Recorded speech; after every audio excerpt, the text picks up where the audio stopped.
Hello guys, today I've got the MacBook Neo and I'm going to show you how to connect any Bluetooth headphones to this device.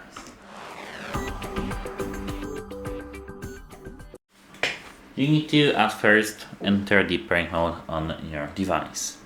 Then head over to the settings over here and now head to the Bluetooth over here.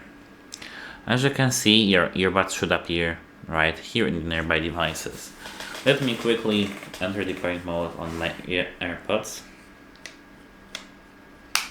I think they won't appear like the official ones because, they are, but also that they won't. Yes, they won't. Here, as I can see, we have nearby devices, AirPods Pro. Yours will be your name. Click connect, and now that's all you need to know. That's it. Hope it helps you, and goodbye.